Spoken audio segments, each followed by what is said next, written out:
Hey guys, welcome back to my channel. आज हम discuss करने वाले हैं लो डोज एस्पिरिन को, और ये जनरल इन्फॉर्मेशन है जो लोग इस मेडिसिन को ले रहे हैं। सबसे पहले लोप्रिन होती क्या है। अगर आप हार्ट पेशेंट हैं या शुगर पेशेंट हैं या आपके घर में कोई ऐसा है तो उसको डॉक्टर लोप्रिन दे सकता है। और लोप्रिन करता क्या है, ये एक लो डोज एस्पिरिन होती है जो कि ब्लड को पतला करती है ताकि क्लॉट्स ना बने, खून ना जमे और हार्ट अटैक और स्ट्रोक का जो चांसेस हैं उसको कम किया जा सके। डोज़ अक्सर इसकी जो लो डोज़ होती है वो 75 mg से लेकर 81 mg डेली होती है आफ्टर ब्रेकफास्ट। नाश्ते के बाद आपने लेना है इसे। क्यों लेना है? इसलिए लेना है क्योंकि इसके साइड इफ़ेक्ट्स मोस्टली मैदे से रिलेटेड होते हैं, क्योंकि ये मैदे पे थोड़ी हैवी होती है।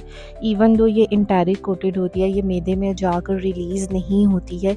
स्टिल बहुत सी बार कहा गया है कि ये इसके साइड इफ़ेक्ट्स में आता है कि ये स्टमक की पेन कॉज करती है, एसिडिटी कॉज करती है, और बहुत जो ज़्यादा जब प्रॉब्लमेटिक अगर सिचुएशन हो जाए तो ब्लीडिंग रिस्क भी हो सकता है, क्योंकि ऑब्वियसली ये ब्लड को पतला कर रही है। तो नोज़ ब्लीडिंग अगर हो या ब्लैक स्टूल्स आना शुरू हो जाएं तो आपने इसको डॉक्टर से डिस्कस करना है। उसी टाइम रोक दें और डॉक्टर से डिस्कस करें इस चीज़ को। फिर वो आपको कोई और ऑल्टरनेटिव देगा, जैसा कि क्लोपिडोग्रेल होती है एक्सेट्रा। अच्छा, क्वेश्चन अब क्या है, ये अगर आपको अल्सर है ऑलरेडी या कोई ब्लीडिंग इशू है, या आप कोई ऐसी मेडिसिन ले रहे हैं जिसमें ऑलरेडी जो पतला करती है खून को, या आपको गैस्ट्राइटिस है, या आपको वैसे कोई और डिज़ीज़ है और आपके प्लेटलेट्स ऑलरेडी कम है, तो आपने ये मेडिसिन नहीं लेनी है, ठीक है। और आपने ये तब भी नहीं लेनी है अगर आपको लीवर की कोई इश्यूज़ हैं।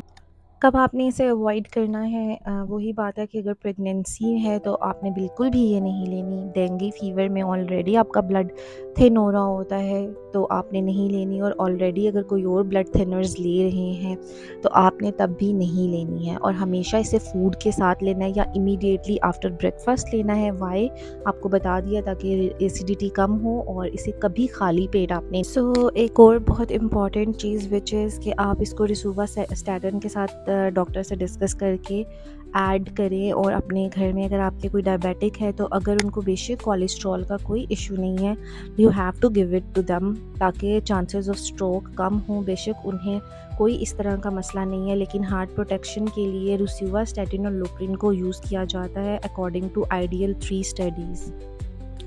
इस स्टडी के बारे में मैं ऑलरेडी एक वीडियो बना चुकी हूँ, वो आप देखें। आपके घर में अगर कोई डायबिटीज़ का पेशेंट है तो आपको ये लाजमी देखनी चाहिए, और it literally can protect their heart और उनकी लाइफ को बचा सकती है, क्योंकि डायबिटीज़ में जो बहुत सारे इश्यूज़ आते हैं उसमें बीपी भी बढ़ सकता है, और बीपी के साथ आपको पता है हार्ट अटैक के चांसेस, और इवन डायबिटीज़ के साथ भी जो है क्लॉट बनने के चांसेस बहुत ज़्यादा हो जाते हैं।